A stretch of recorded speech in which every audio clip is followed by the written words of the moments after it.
what's up sa inyo mga kalapatid? So, good morning sa ating lahat. So, what's up sa ating YouTube channel? Paki-subscribe naman. So, nandito po tayo ngayon sa ating loop mga kalapatids, no? So, simpleng-simple lang tong loop ko mga kalapatids. So, ipapakita ko po sa inyo. Tara, let's go! Yung pinaka-loop ko mga kalapatids, no? So, dalawa lang kalapati nandyan sa loob. Yung pangalan na itong may puti sa pakpak, si 55. Yan, so. Tapos yung isa, babae lang yung pangalan niya. Si babae naman na kalapati yan. Babae lang pangalan niya.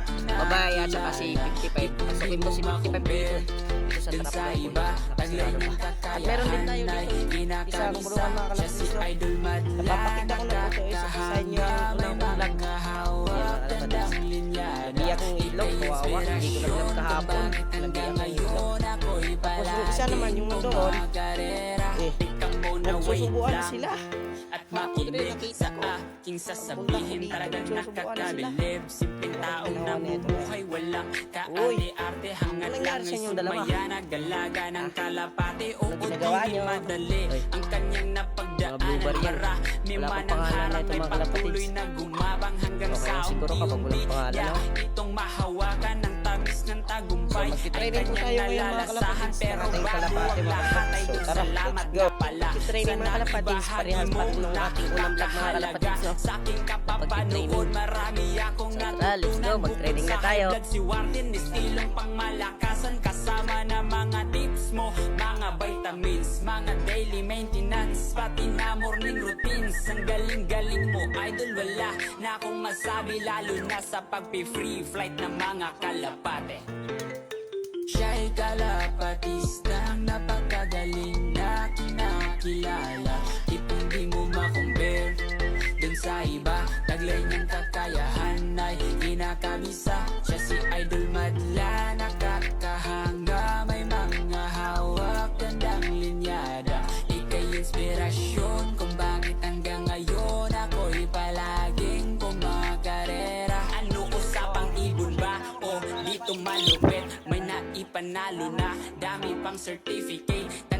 Tanda ko dati, back to back ito sa puling. Sa lupit ng mga ibon mo, instant winning. Kaya di na ako magtataka kung manalo ka. Sa lahat ng sasalihan, ibon mo ay kakasa.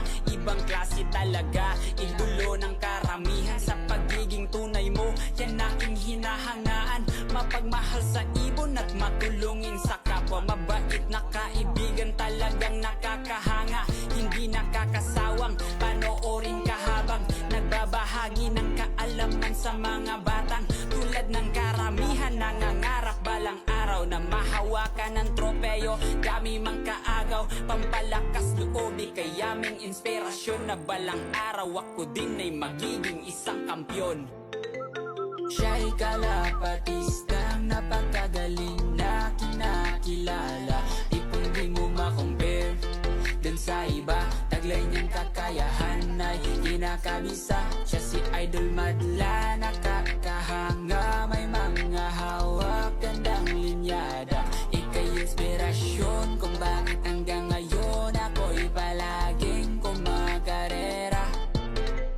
Siya'y kalapatistang napakagaling na kinakilala.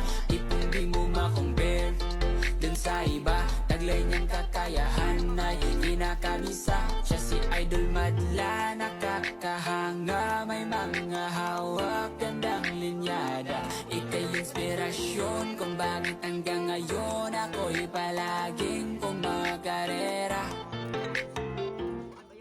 Ayun.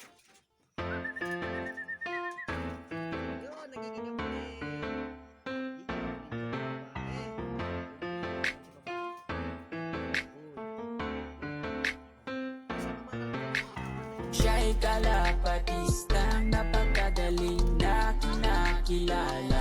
Di mo ma-compare dun sa iba. Taglay niyang kakayahan ay kinakabisa. Siya si Idol Madla, nakakahanga. May mga hawak, ang galing mga kalapatids. Meron na tayong pangkarera mga kalapatids, no? Diba? Ang galing ng ating kalapate. Hawakan ko muna. At makinig sa aking sasabihin, talagang nakakabilib. Yun na nga mga kalapatids, oh. Nandyan lang yun siya. Walang kaarte-arte, hangat sumaya, nagalaga ng kalapate. Oo, di rin madali ang kanyang napagdaanan. Marami man ang harang ay patuloy na gumabang, hanggang sa unti-unti niya itong mahawakan. Ng tamis ng tagumpay ay kanyang nalalasahan. Pero bago ang lahat ay salamat nga pala sa naibahagi mong napakahalaga sa aking kapapanood. Marami akong natutunan bukod sa high blood, si Warden, estilong pangmalakasan kasama na mga tips mo, mga vitamins, mga daily maintenance, pati na morning routines. Ang galing-galing mo, idol, wala na akong masabi, lalo na sa pagpi-free flight ng mga. So kahapon mga kalapatids, meron po tayong nadagit na kalapate. Hindi ko na lang hinuli. Tapos nawala rin naman. Siguro bumalik na yun sa amo. Dun sa iba, taglay niyang kakayahan ay kinakamisa. Siya si Idol Madla, nakakahanga, may mga hawak, gandang linyada. Ika'y inspirasyon kung bakit hanggang ngayon ako'y palaging kumakarera. Ano usapang ibon ba? O dito malupit, may naipanalo na, dami pang certificate. Dito na lang siguro mga kalapatids. Basta yung ating kalapate sobrang ano na, sobrang amo na oh. Yan, oh. Ang pangalan po na ito lalaki si 55, tapos yung babae rin yung pangalan. Ibang klase talaga, igulo ng karamihan sa pagiging tunay mo. Mga kalapatids, grabe, napakaamo na mga kalapatids. So hanggang dito na lang tayo mga kalapatids. Please like, comment, share, and subscribe na din para updated ka sa mga ilalabas nating video. At huwag niyong kalimutan ng pindutin ang notification bell. Hanggang dito na lang guys, subscribe please.